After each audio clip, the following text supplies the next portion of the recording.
Okay. I will try in English, don't worry. English is perfect. I want to know what happened with Brian Zaragoza. We don't know if it's a problem with you, it's not good level, but in Spain we don't understand the situation of Brian Zaragoza. He never played.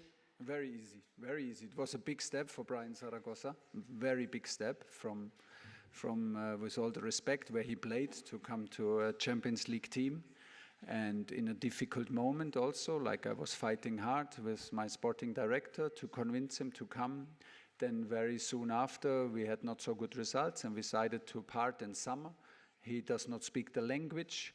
He does not speak so good English. He does not speak German. So it takes its time. Every transfer takes its time. He's still young. Nothing happened at all. We're happy with him. He trains with us. He's here with us with the squad. But it's difficult and needs a little bit of time. And there is everything is in place. Fragen bitte. Rechte Seite, yes please. Hi Thomas, question for you in English. It's Ashish here from BBC Business. We could have an all-German Champions League final. We might have Bayer Leverkusen winning the Europa League. I think Germany now has maybe 5 teams for the Champions League next season. Yeah. Do you see this as perhaps being a revival of German club football? And if it is, do you think that's also to do with the model of football that you have in Germany? I think it's a huge boost. The fact that we have 2 semi-finalists and with Leverkusen almost a finalist in the Europa League, it's a huge boost.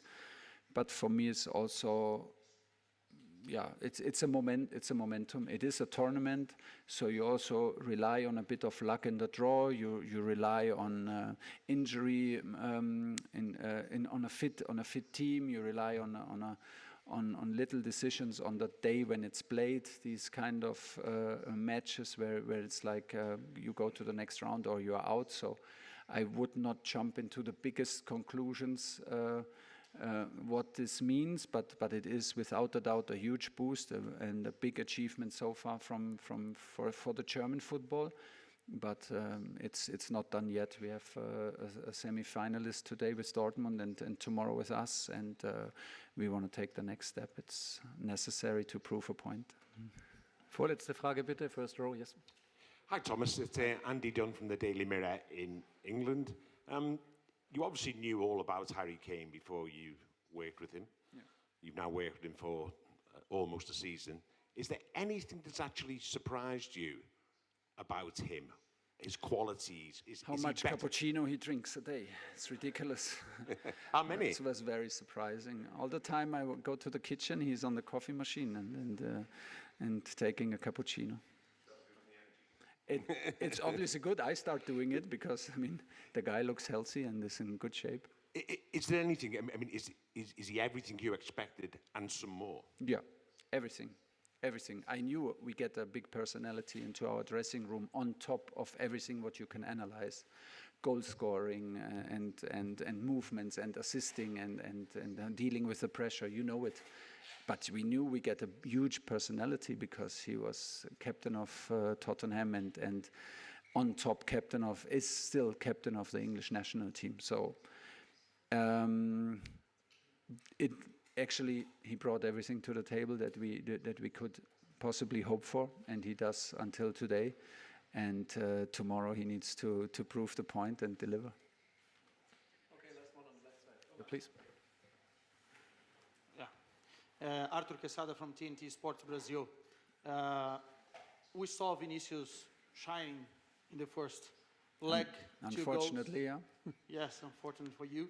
But my question is there a right strategy to stop him? It's more about to avoid passing from Toni Kroos or other players, or it's more about double pressing when he has the ball.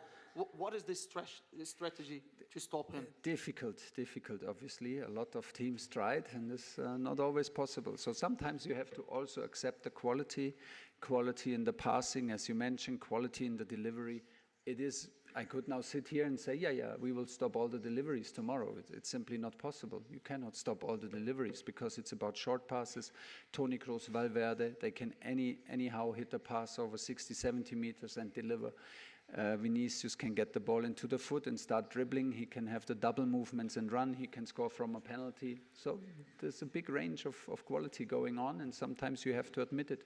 Can we do it a bit better than in the first leg? Yes, we can, and we're up for it.